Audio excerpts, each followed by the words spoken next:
से ना घबरा ऐ उकाब, ये तो चलती है तुझे ऊंचा उड़ाने के लिए।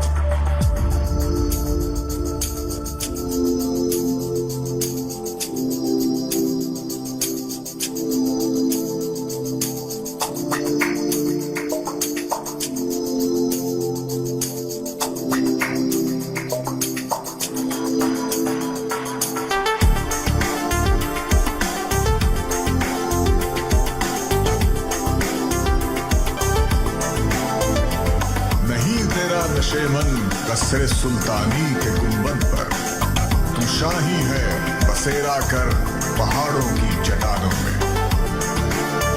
पैगाम इकबाल के मौजू पर ईवान इकबाल लाहौर में शानदार अदबी नशिस्त का एहतमाम। इकबाल एकेडमी के ज़ेर एहतमाम ईवान इकबाल लाहौर में शानदार अदबी नशिस्त का एहतमाम किया गया।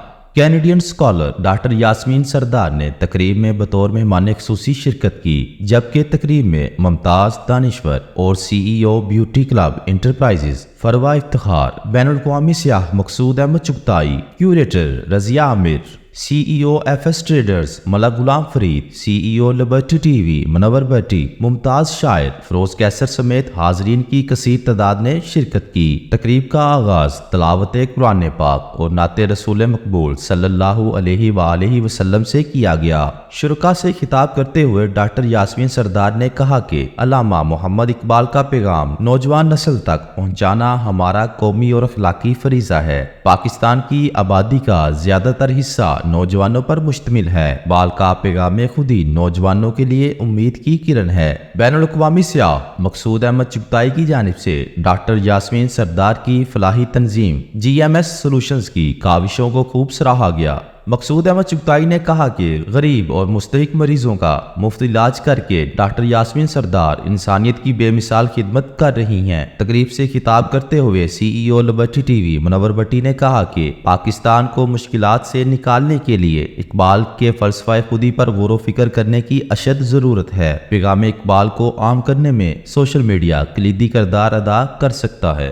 1947 में पाकिस्तान पहुंच चुका है दोबारा से, और अल्लामा इकबाल अभी भी जिंदा है, उनका पैगाम जिंदा है। इस वक्त जो निजात की सूरत हाल है, निजात के लिए जो रास्ता है, वो पाकिस्तान में जो सूरत हाल नजर आ रही है वो अल्लामा इकबाल की शायरी है। उसको पहुंचाने की जरूरत है नौजवान नस्ल तक। वो किस तरह पहुंचाया जाए, उस हवाले से सोशल मीडिया का किरदार बहुत अहम है। उसमें हम अल्लामा इकबाल की शायरी को एक आसान अल्फाज में, क्योंकि फारसी में भी उनका कलाम है, उनको आसान अल्फाज में हम नौजवान नस्ल तक पहुँचाएँ ताकि नौजवान नस्ल उससे फायदा उठाए। इकबाल एकेडमी की जानिब से डॉक्टर यास्मीन सरदार को एजाजी मेडल से नवाजा गया। इस मौका पर मुमताज़ दानिश्वर और CEO beauty club enterprises Farwa Iftikhar ने कहा कि आज हम लोग आए हुए थे ईवान इकबाल विज़िट करने के लिए। बेसिकली इकबाल के हेरिटेज को और इकबाल के ख्वाब की क्या ताबीर हमने हासिल की, और इकबाल बेसिकली क्या उनकी रूह थी इसके पीछे, और क्या उनका था मफ़हूम उनकी शायरी को लेके, लोग किस तरह से लोगों तक वो चीज़ पहुंची है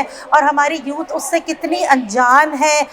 इसके सिलसिले में हम इसके ऊपर एक हमारा सेमिनार था, एक विज़िट था गर्ल्स गाइड और बॉयज़ स्काउट के हवाले से, कि आजकल की जनरेशन को इकबाल की खुदी के बारे में आगाही दी जाए। तकरीब के मौका पर क्यूरेटर रज़िया आमिर की जानिब से पैगाम इकबाल पर बने मुख्तलिफ फनपारों की नुमाइश का एहतमाम भी किया गया। हमारा थीम जो है वो ये है कि engaging the youth in health and education to make Pakistan happy, prosperous and peaceful state in the world. आज के रेफरेंस से मैं ये कहूँगी कि आने के बाद मुझे ये इस चीज़ का शिद्दत से अंदाज़ा हुआ कि कितना बड़ा असासा हमने, जिसके ऊपर शायद उतना तदब्बर नहीं किया और उसकी प्रमोशंस नहीं की, वो इकबाल की पूरी शायरी, शाहीन इकबाल का ज़िंदगी का लाइफ कॉन्टैक्ट्स, वो हमने अपनी अगली नस्ल को, जनरेशन को, यूथ को नहीं दी। हमारी जो नई जनरेशन है, हमारी यूथ है, हमारे बच्चे हैं, उनको हमें समझाना चाहिए इकबाल की सोच क्या थी, इकबाल की फ़िक्र क्या थी नौजवान के लिए, नई नस्ल के लिए। उस पर अमल करना चाहिए। उसी अमल के ऊपर जो है ना हम तरक्की कर सकते हैं, और जो इकबाल की सोच है उसकी सोच के साथ हम आगे बढ़ सकते हैं।